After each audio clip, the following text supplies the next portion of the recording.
Bismillahirrahmanirrahim. Assalamualaikum warahmatullahi wabarakatuh. Nama saya Mardona, mahasiswa Hubul Watun Duri, semester 3. Baiklah, di sini saya akan menyampaikan sedikit dari pengetahuan saya yang saya ketahui tentang perkembangan dan hubungan proses psikologi belajar dan psikologi pendidikan.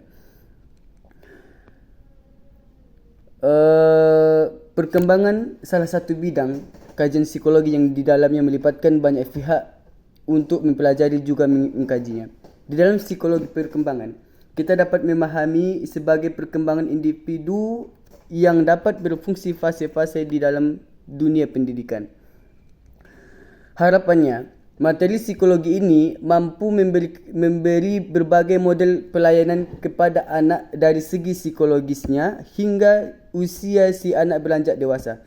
Selain itu, anak tersebut juga diharapkan mampu menjalani berbagai tugas mengenai perkembangan dengan baik, salah satunya perkembangan psikologis berdasarkan berbagai tahapannya.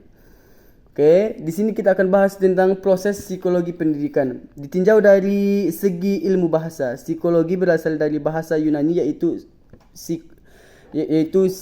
fisik yang artinya jiwa dan kata logos yang berarti ilmu. Dua kata tersebut bila digabung menjadi ilmu jiwa, sehingga psikologi ada kalanya terjemahnya menjadi ilmu jiwa. Jiwa sendiri sangat abstrak, sulit bagi manusia untuk memahami apa itu jiwa. Baiklah, ruang lingkup psikologi belajar. Psikologi secara umum mempunyai ruang lingkup bahasan tersendiri yang berbeda dengan ilmu-ilmu lain. Psikologi belajar juga mempunyai ruang lingkup yang khas, yang berbeda dengan cabang psikologi lainnya. Psikologi sebagai ilmu, di samping mempelajari ilmu pengetahuan secara teoritis, juga memaparkan kajian yang bersifat praktis. Psikologi mempelajari psikologi itu demi ilmu itu sendiri, tidak dihubungkan dengan persoalan praktik yang terjadi di lapangan, yang termasuk psikologi teoritis antara lain psikologi perkembangan anak, psikologi remaja, psikologi pendidikan, psikologi belajar, psikologi sosial. Di sini akan kita bahas tujuan psikologi belajar. Adapun tujuan dari psikologi belajar adalah meneliti dan menelaah tentang belajar dan permasalahannya. Hal ini digunakan untuk memperbaiki permasalahan murid dalam bidang belajar. Psikologi belajar bertujuan memberikan wawasan kepada guru mengenai karakter muridnya serta berbagai cara muridnya belajar. Hal ini penting karena untuk kebaikan dan memberikan manfaat dalam pembelajaran.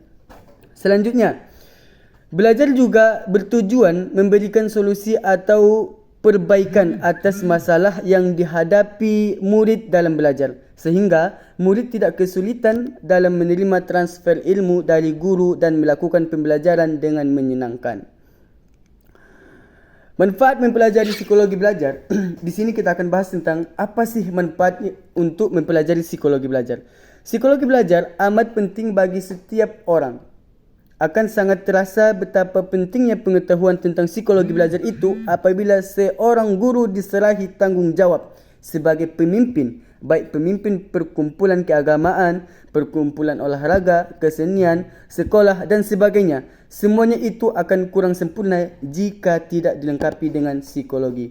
Agar dapat melaksanakan kepemimpinan itu dengan sebaik-baiknya, sebab dalam menjalankan kepemimpinan itu, kita akan dihadapkan kepada pertanyaan-pertanyaan seperti bagaimana seorang pemimpin dalam memimpin bawahannya supaya dapat bekerjasama untuk mencapai tujuan bersama. Bagaimana pula kita mempengaruhi mereka agar dapat bekerja untuk mencapai tujuan dan hasil yang baik. Baiklah, amat berguna bagi setiap manusia. Adapun manfaat psikologi belajar seperti berikut. Ada beberapa manfaat psikologi belajar. Di sini akan saya sampaikan ada 8 manfaat psikologi belajar. Yang pertama itu meletakkan tujuan belajar. Yang kedua, mengatur kondisi-kondisi belajar yang efektif. Yang ketiga, mencegah terjadi dan berkembangnya gangguan-gangguan mental dan emosi. Yang keempat, mempertahankan adanya kesihatan jiwa yang baik. Yang kelima, mengusahakan berkembangnya daya mampu dan daya guna dari kondisi jiwa sihat yang ada. Yang keenam, memberikan berbagai informasi yang diperlukan dalam proses belajar. Yang ketujuh, membantu setiap siswa atau siswi dalam mengatasi masalah-masalah pribadi yang dihadapi. Dan yang terakhir, mengenal dan memahami setiap siswa atau siswi baik secara individual maupun secara kelompok. Baiklah, dari pembahasan yang saya sampaikan tadi, saya akan menarik kesimpulan bahwasanya ilmu di dunia pendidikan yang dapat dipelajari di dalam ilmu psikologi tersebut bertujuan untuk menyusun kurikulum, materi, metode, sarana dan berbagai alat yang sesuai dengan situasi dan kondisi peserta didik atau siswa yang terlibat di dalamnya.